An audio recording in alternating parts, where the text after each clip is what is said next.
주가 참 평안을 내게 주시리 그 손 못 잡음 만져라 그 손 못 잡음 만져라 그 손 못 잡음 만져라 주가 널 지키며 인도하시리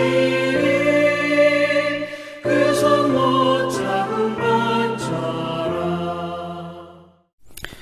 9월 13일 화요일 새벽입니다. 오늘도 말씀 붙잡고 기도하시는 한 분 한 분에게 하나님께서 응답해 주시고 또 오늘 기도뿐 아니라 일상의 삶에서 동행하는 복된 날 되시기를 기원합니다. 오늘 같이 기도하실 말씀은 에베소서 5장 15절부터 21절입니다.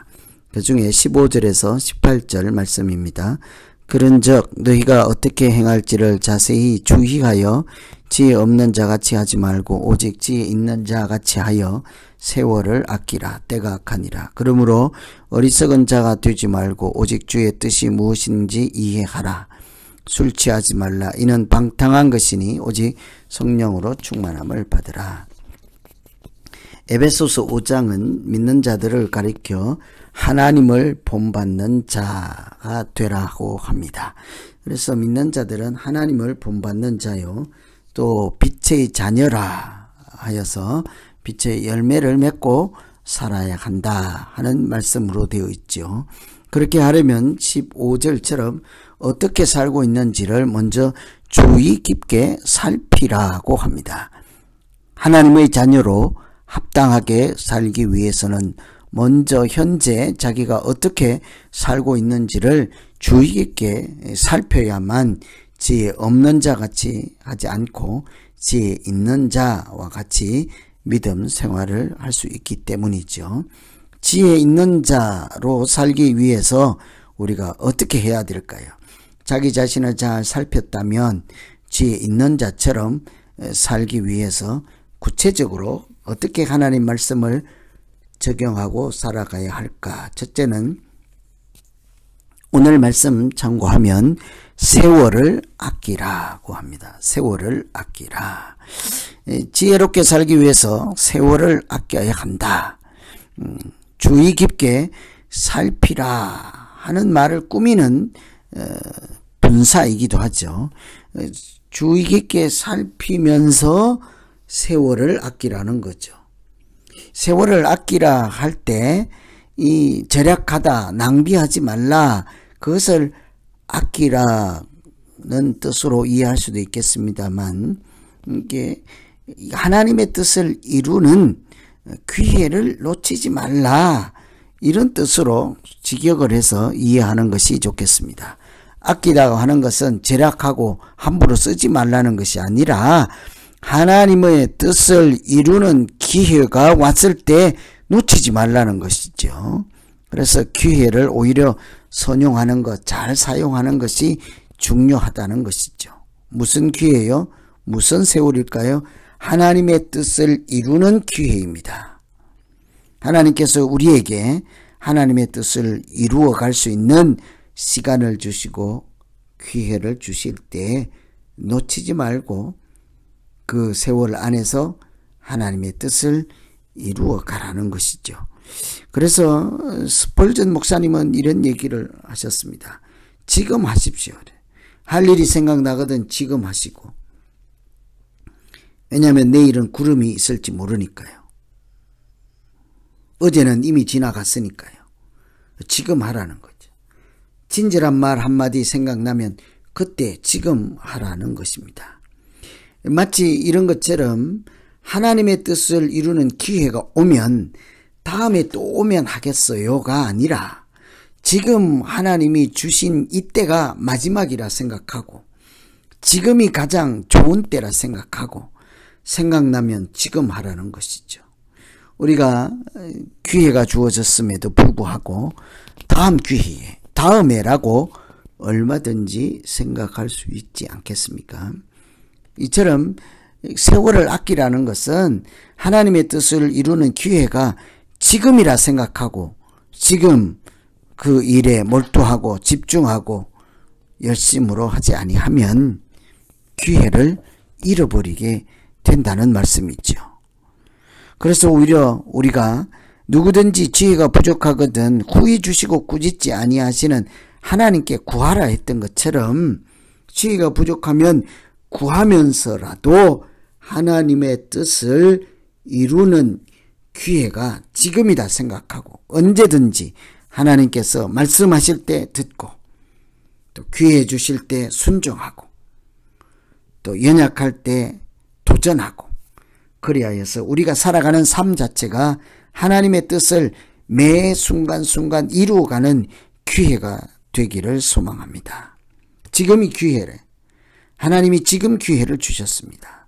오늘 하루 하나님이 주신 소중한 시간이라는 것을 깨닫고 하나님의 뜻을 이루어가는 귀한 날, 복된 날 되기를 소망합니다. 두 번째는 지혜 있는 사람, 하나님을 믿는 사람, 하나님의 자녀로 살아가는 방법이죠. 성령에 충만하라. 특별히 술 취하지 말고 성령으로 충만함을 받으라고 하죠. 술 취하는 것과 성령에 취하는 것을 대조하고 있습니다. 술 취하면 하나님 모르는 사람들의 특징이 술 취하는 것이죠. 자제력도 잃고 이해력도 있고 분별력도 있고 판단력도 잃어버려서 사람답게 행동할 수 있는 모든 것을 마비시킨 상태가 술에 취했다는 것이죠.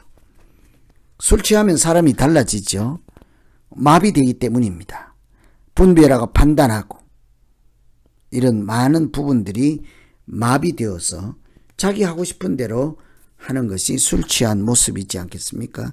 술에 지배를 받는다. 술의 영향력 아래 들어갔다는 거예요. 성령이 충만함을 받으라는 무엇이겠습니까? 성령의 다스림 안에 들어가는 것이고 성령의 영향력 안에서 행동하는 것이 성령 충만해지는 것입니다. 그래서 우리가 성령님의 다스림과 인도하심을 따라갈 때 성령 충만하다라고 하죠.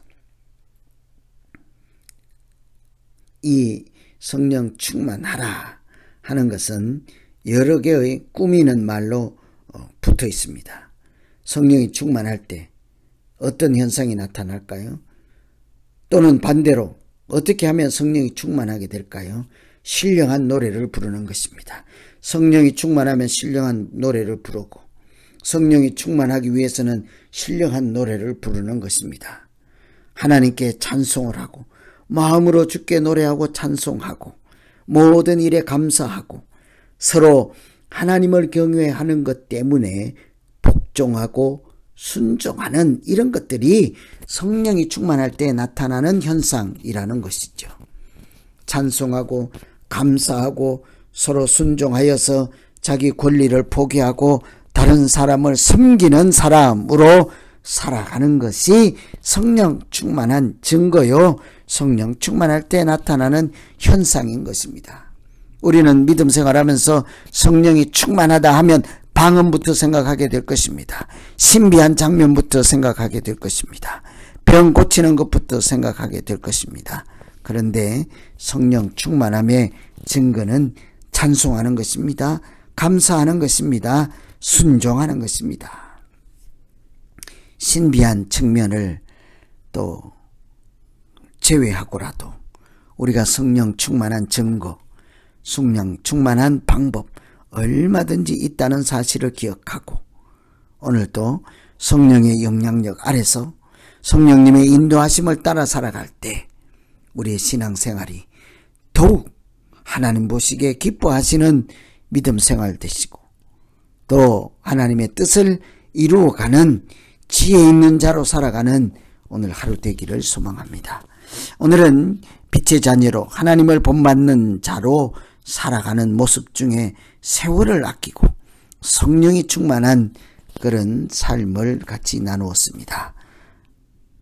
하나님의 뜻을 이루어가는 기회가 주어질 때마다 다음이요 다음이요 다음이요가 아니라 지금 도전하고 순종하고 성령의 인도하심을 받으면서 살아갈 때 하나님은 우리의 믿음을 기쁘게 여기시고 우리의 믿음이 또한 자라게 하시고 우리의 믿음에 거룩한 열매, 빛의 열매가 맺게 해 주실 줄로 믿습니다. 오늘 이 말씀 생각하면서 우리 각자 자기 자신을 놓고 기도하겠습니다. 하나님 아버지, 내가 세월을 아낄 수 있도록 하나님이 주신 기회를 조금도 놓치지 않게 하시고 주신 기회마다 하나님의 뜻을 이루기에 열심으로 애쓰는 자 되게 하여 주시옵소서. 술이 아니라 성령의 영향력 안에 들어가서 성령의 지배와 다스림과 인도하심을 따라 살아갈 때마다 우리의 믿음은 더욱 꽃이 피고 열매가 맺게 하시고 늘 찬송과 감사가 끊이지 않고 하나님의 뜻을 따라 순종하며 살아가는 우리 모두 되게 하여 주시옵소서. 그리하여서 세월을 아끼며 하나님의 뜻을 이루게 하시고 성령 안에서 살아가는 복된 믿음 생활 되게 하여 주시옵소서. 예수님 이름으로 기도하옵나이다.